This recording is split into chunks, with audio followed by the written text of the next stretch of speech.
Good to go. All right. It is 10 o'clock, and in Drew Duncan's absence, I'm Marilyn Puget, and I will be calling the Mendocino County Office of Education Monday, December 16th organizational meeting to order. We'll begin with item 1.1, flag salute. I pledge allegiance to the flag of the United States of America and to the republic for which it stands, one nation, under God, indivisible, with liberty and justice for all. Item 1.2, we need approval and adoption of our agenda. And I have a recommendation to amend the agenda. We had set it up because Drew was going to be here to get us started, and with him not being here for any part of the meeting, I recommend that you move item 2.3, which is the oath of office, and make that 2.1A, and then make 2.1B. So I needed a motion to approve the agenda moving item 2.3. I'm so moved with the amendment. Second. All in favor? Aye. So moved. And item 1.3, public participation. I don't think we have any. Okay, so we will have item 2.1A, which is the swearing in of. Yes, and you both have the oath Nancy. of office, which I would like to Shall we get a stand? picture of it, yeah. Okay.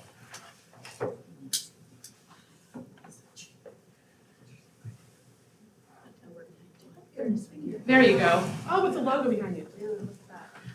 Okay. That was my left hand. I, Nancy Bennett, do solemnly swear or affirm that I will support and defend the Constitution of the United States and the Constitution of the State of California against all enemies, foreign and domestic. That I will bear true faith and allegiance to the Constitution of the United States and the Constitution of the State of California. That I take this obligation freely without any mental reservation or purpose of evasion, and that I will well and faithfully discharge the duties upon which I am about to enter. I, Nancy Bennett, do solemnly swear that I will support and defend the Constitution of the United States and the Constitution of the State of California against enemies, foreign and domestic. That I will bear true faith and allegiance to the Constitution of the United States and the Constitution of the State of California. That I take this obligation freely without any mental reservation or purpose of evasion. And that I will well and faithfully discharge the duties upon which I am about to enter. Welcome. Yay. Welcome. All right. Moving on to item 2.1B. Our election of the board president. Yes, and I think that, Marilyn, you had some considerations for this. So we need a nomination for anyone who's interested in board president.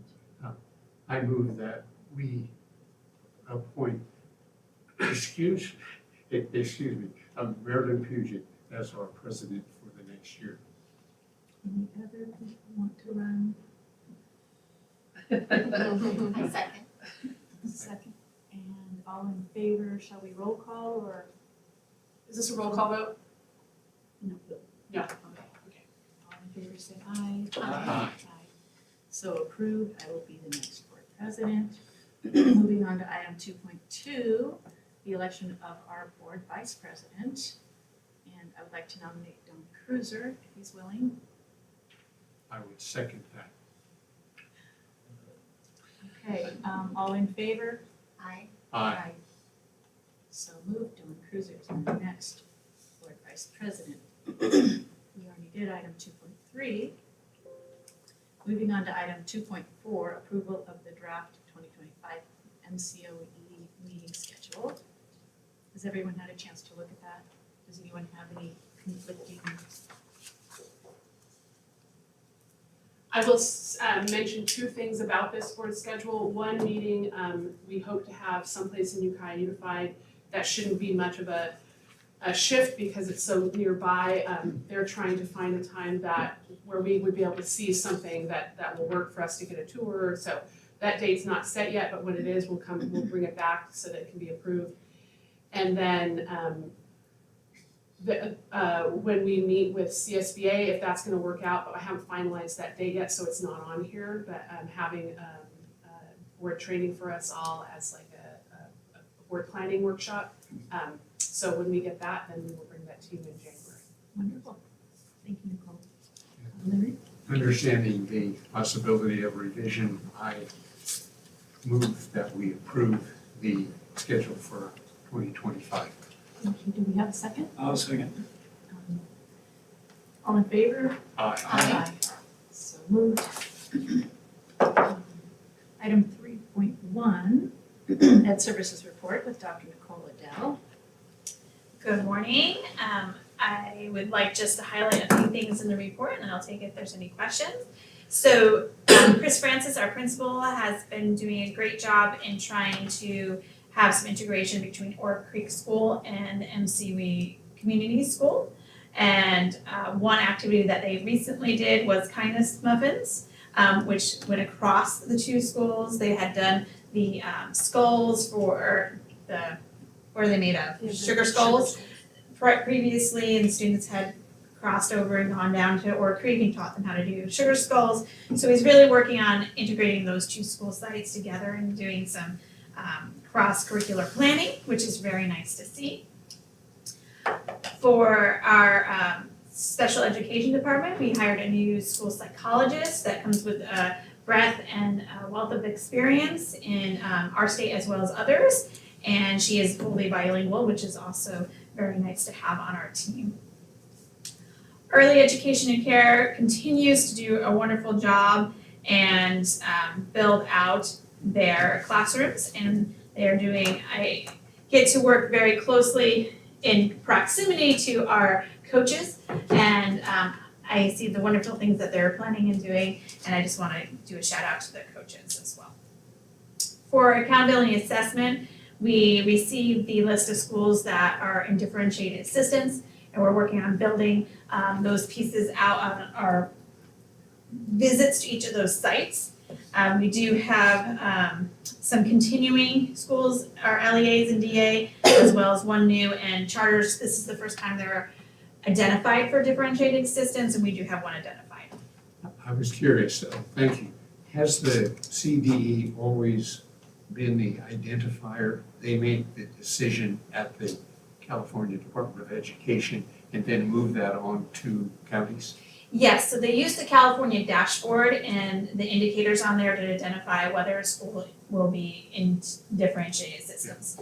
The items that they use to identify have changed over the years, and they have moved from a yearly cycle now to a 2-year cycle, so it's starting to look a little different. So we have some schools that were identified last year, and they get 2 years of assistance, but they've been newly identified again for something different, so they'll actually be in for 3 years.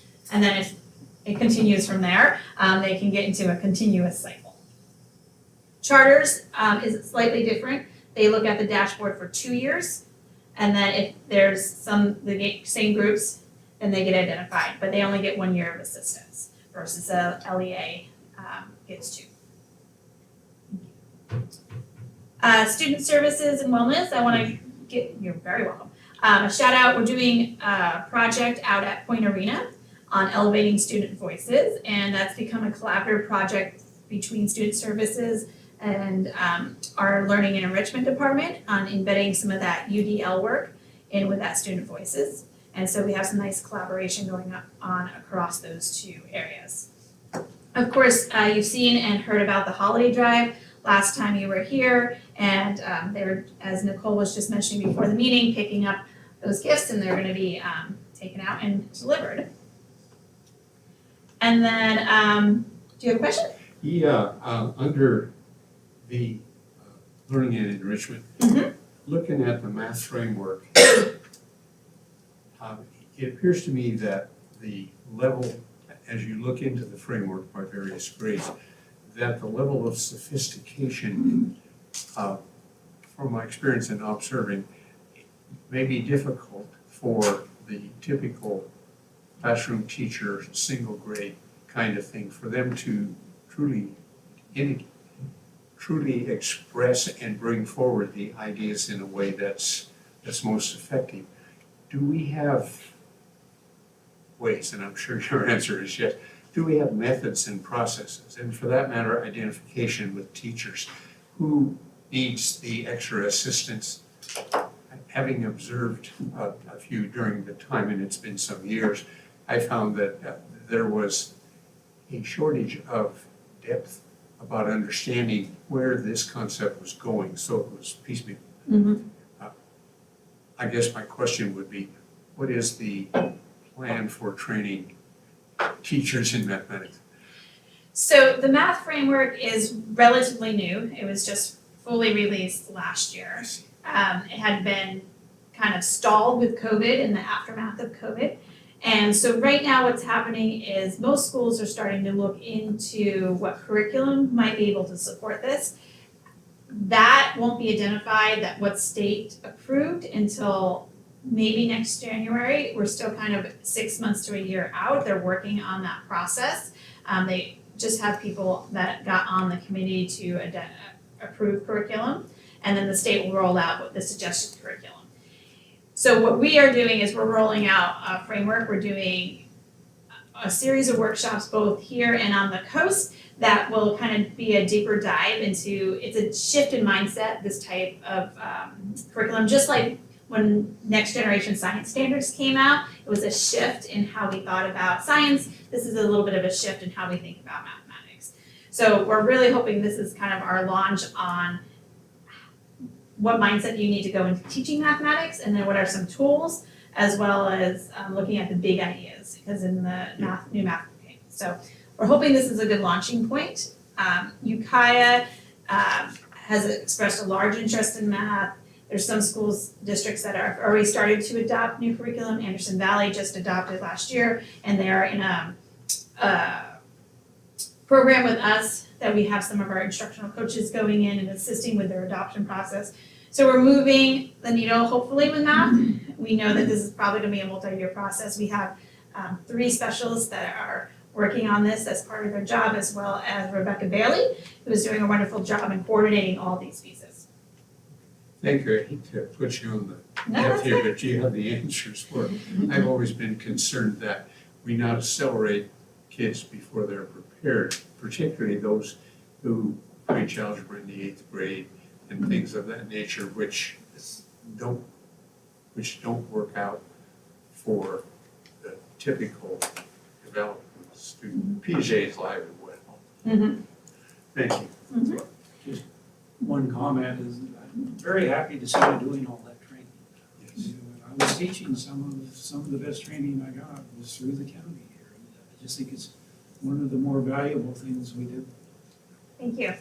Now that we have a full team, our capacity is much larger. So it's nice, we have a lot more hands-on that can do the work. And our directors are given a little bit more time to think big picture, which is very nice.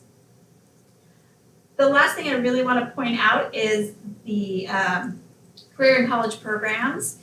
A bunch of us are going this Friday to see a youth build program, one that is in Oakland and one that is in San Francisco. And it's hopefully some opportunities of things that we can apply for and build out for aiming at youth between the ages of 16 and 21, and those that are at risk of not graduating high school.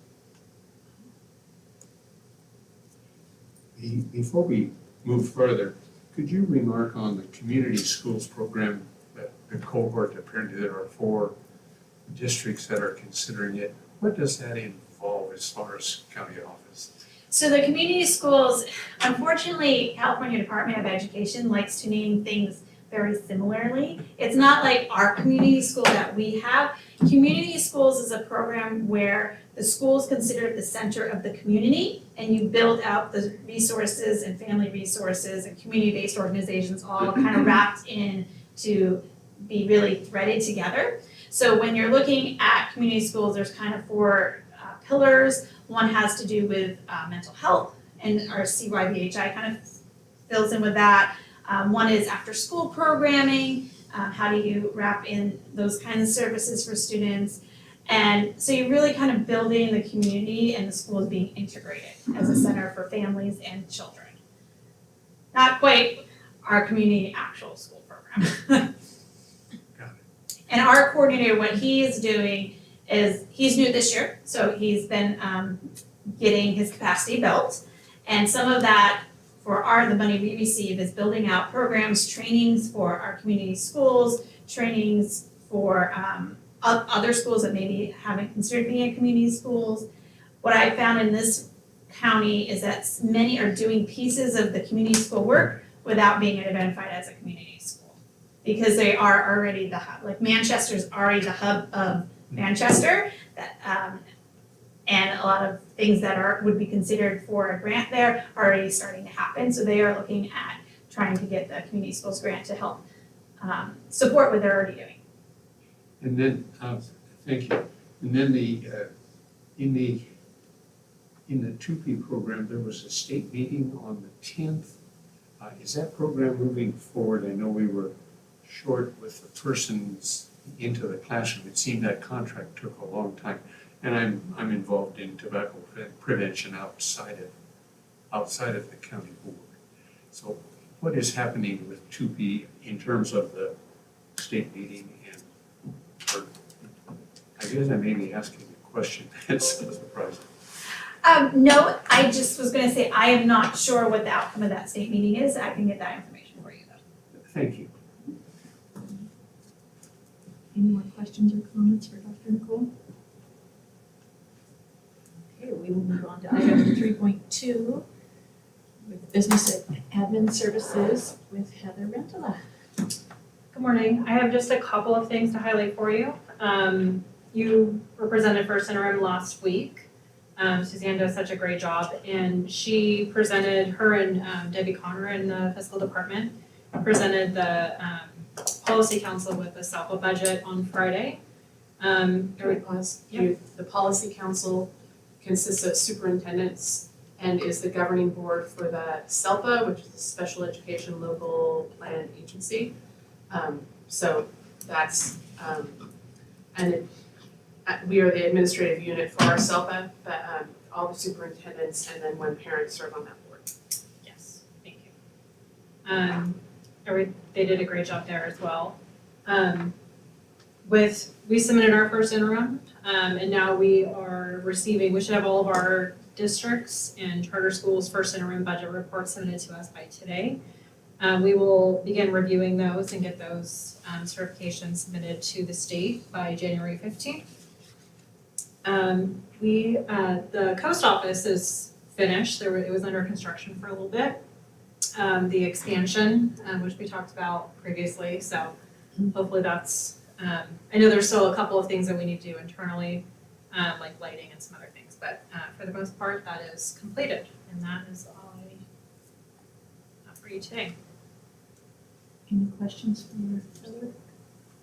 What is an ASB accounting workshop? And is the ASB what I think it is, the Associated Student Body? It is. It is, okay. Yes. Yep, so FCMAT, the Fiscal Crisis Management Advisory Team, I think is what that acronym stands for. They put out a new manual for ASB, so we sent one of our staff members, Michelle Ebert, to a workshop, and she and her team are putting together a workshop for our local agencies here, the districts in charge. That's an interesting pool of money or source of money or a bunch of assets because it's not public. Right. And it doesn't belong to the school district. And one would say that the owner of that is the, if you will, the student body leadership of that particular high school Yes, or exactly. any other level. But, so there's a workshop here to help our existing high schools.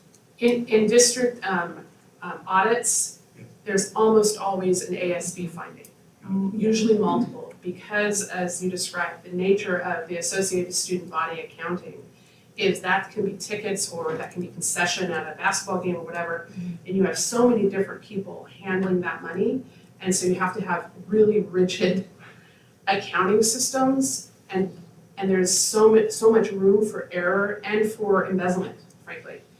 It is also an area that schools seem sometimes, I'm not citing anything particular in our county, but it is not a hard, it's one of the easier areas to steal from schools. And so there's almost always a finding, and it's a pain in the neck for everyone who has to do, prepare for auditors. And so doing this workshop is really to try to help them with their systems, because it's also very difficult to tell people who are volunteering, here's the rules by which you must abide, and volunteers feel like, I'm here, you guys figure the rest out, because volunteers don't, it's a lot for them to learn, and it's completely understandable, and yet the schools still have to have these very rigid, and it varies from school to school, because the systems can vary, but the rigidity of it is supposed to be pretty consistent. It's long ago, but there was a very strong-willed teacher who came up $50 short at a basketball game. And she probably still thinks ill of me because I pushed pretty hard looking for that $50, and I know she didn't take it. Right. But I know she didn't take it, no, I never did find it. Right. But in any event, it can become just what you said. And then did have an experience where an employee at a high school was involved in embezzlement. Right. And that was much more difficult and demeaning. Yeah. So thank you for the extra look. Good explanation. Any more questions, comments for Heather?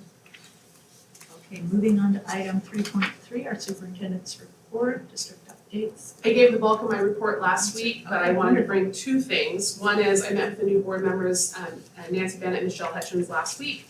Since Michelle couldn't be here, she was sworn in last week. January is Board Member Appreciation Month.